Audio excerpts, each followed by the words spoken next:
Yo, what's the crack? So, the NBA season nearly upon us. We're nearly there. We're nearly there. Our wait is almost over. But for now, all we can do is predict and think what's going to happen. And wait for what happens is going to happen to KD.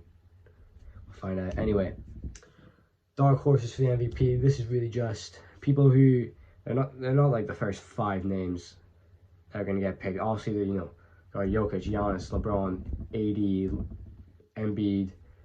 Like, do you know what I mean? Like, I could go on Steph, like, do you know what I mean? I could go on for ages. It's just like, not those guys. You already know. Do you know what I mean? You already know. So, not really a criteria. Yeah, that's really the only criteria. There's not like the first like 5 or so names. So, yeah, let's get into it. So, first one for me is Zion Williamson. I think it's a no-brainer for his list. From what we've seen of Zion, he's a superstar. Like, what, 27 points per game in the last almost full season he played. Come on now. That was when, you know what I mean, didn't have as much experience, a bit heavier. Obviously, he's a bit lighter now, but Pelicans have just such a good team. Obviously, they gave Suns hell in the playoffs. That team will get better over time. Well, off season altogether. I'm adding Zion Williamson. Forgetting they have Brandon Ingram, CJ McCollum, Herb Jones. I mean, they have a very good team.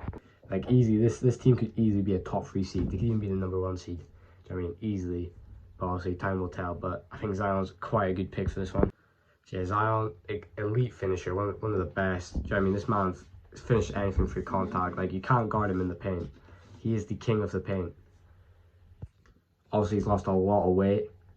You know, there's comparison photos. He's looking shredded now, which is like, do you know what I mean? He's going to play so much better, more durable, more explosive, more athletic, more games lasting, which is, obviously, this is the con that I have. Is, will he play enough games to win MVP? But obviously, with the weight loss, the healthiness, working on his body, I think he can definitely do it. And, this could definitely be his. Remember that thing in Duke, blocks to the shot into the stands, and we'll see lots of that. Zion Williamson is my pick, my first pick for this. Second, same draft class. He had an absolute outrageous season last year. Do you know what I mean? You could say like MVP conversation. Do you know what I mean? Definitely in like a top 10. Yeah, Ja's just only going to get better. And let's not forget now, he plays on one of the best teams in the NBA. Whatever their record was, I remember at one point it was 20-2. Plays on one of the best teams in the NBA, which could hurt his case. I get that. But do you know what I mean? Sometimes it just doesn't matter. Sometimes the player just has to play really good and I can just get forgotten about. Obviously, Ja's such a great playmaker. Like, he can just score in the paint with will. He's nice his way. Like, when you watch it, he just knifes his way through whatever defense there is, and he finishes the dunks, the blocks. Do you know what I mean? This man is a proper athlete, extremely athletic. Do you know what I mean? Highlight plays. That's important for MVP. Highlight plays. He's gonna have a million. What was it? Him and LeBron and Steph, like the top 3 most interactive social media names or whatever. Like, do you know what I mean? Like, views wise. That obviously plays a huge part into MVP. Yeah, like I said, his floor game, one of the most best floor games in the league, in my opinion. A lot of people will agree. This man is just really good playmaking, like I said, getting open shots. Stuff he does need to work on is obviously his threes and his defense. Whole point of the Golden State series when they bet them without Josh, because it's a whole different game plan when that star player's gone, and how the defense works. You know what I'm saying? It worked really well, but his defense needs to work up. His threes need to work up. Those are cons. The last one is probably injuries. Do you know what I mean? 20-2. That's a lot of missed games. Like, he probably missed like 25 games, I'd guess. So obviously him and Zion, they need to play more games. Obviously, like KD would have an MVP in the last 2 years if he played a lot of games. Do you know what I mean? That's a random example, but yeah, that's for Ja. Anthony Edwards, this man, this man is going to be, in my opinion, this is the next best player in the NBA. This man is Michael Jordan 2.0. Also, he's not Michael Jordan, but like, do you know what I mean? This man reminds me so much of Michael Jordan, bit of James Harden, do you know what I mean?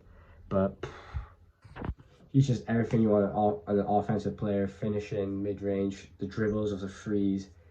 This man is it's not the perfect offensive player, but he's such a good offensive player, and he plays hard on the defense. Obviously, he's got his whole new team around him. Not the whole team, but they're looking a lot different now. With the addition of Rudy Gobert. Like, I don't know how that's just going to, we don't know how that's just going to open up his game for him, but obviously he'll just get better. I'm not exactly sure how much he averaged, but I'm saying he's averaging at least 26 next year. And obviously, what the Timberwolves would be like, when you have Rudy Gobert, like, that can definitely just make that team a top 3 seed, which is crazy because the West is loaded right now. So you never know. That team would be a 7 seed, but they win like 46 games. It's just hard. So cons I'd only say is just, you know, he has 2 other All-Stars on his team, 3 if you count D'Angelo Russell. But yeah, like star power, and like maybe they don't get a high enough seed, but definitely one to consider. Right, I had these ones scripted. Do you know what I mean? Now I'm just gonna go off the dome. So Dame, I think people might be picking Dame. I've not really heard people pick Dame, but I've also not heard people talk about MVP. So who knows? But I think Dame, you know, I think he can just go crazy. You know, obviously their team, you got Jeremy Grant, Josh Hart. Do you know what I mean? It's not the best team in the world, but if Dame can take that team like a top six seed, he averages like nearly 30 on like crazy clutch moments. Like, do you know what I mean? If Jokic can win it as a 6 seed, Dame can. Dame has these, you know, step back game winners, leads the league in clutch points. Do you know what I mean? All this stuff that shows it's a one-man team. 1000% he can win MVP. 100%. He's honestly maybe the most likely to win it on this list, due to the fact his team's just not as good, and he is just really good himself. Obviously, he's going to lead, you know, the league in 3-point makes. Like, he'll be up there. Don't know if he'll lead it, but do you know what I mean? He'll be in, you know, the big stats, points per game, assists. Do you know what I mean? He averages like 8 to 9 assists. It's like 28 points, 30 points. The crazy moments, just like Ja, the highlight plays. I think just that included, it's just can definitely be enough for Dame to win MVP. Right, so this one I just thought of. This 100% biased. This is the most biased take I have on this channel so far. 100% the most biased one, but James Harden. Hear me out. He's looking good in the videos. Obviously, I've got PTSD from off-season videos. If you're a Sixers fan, you know. But I feel like that James Harden we saw last year is like, I could be 1000% wrong, or I could be 1000% right. I understand that, but I don't give a fuck. It's funny both ways if I'm right or wrong, so I don't care. Like, it's a win-win for me. I think that last season of James Harden, where it's like he played like that, it was like, yeah, I think that's done for like for like 2 more years. I think in 2 years he'll start looking like that. But this season and next, yeah, the Brooklyn James Harden we saw, that's him right now. That's him right now. Obviously, Embiid will probably have to, you know, drop out load management.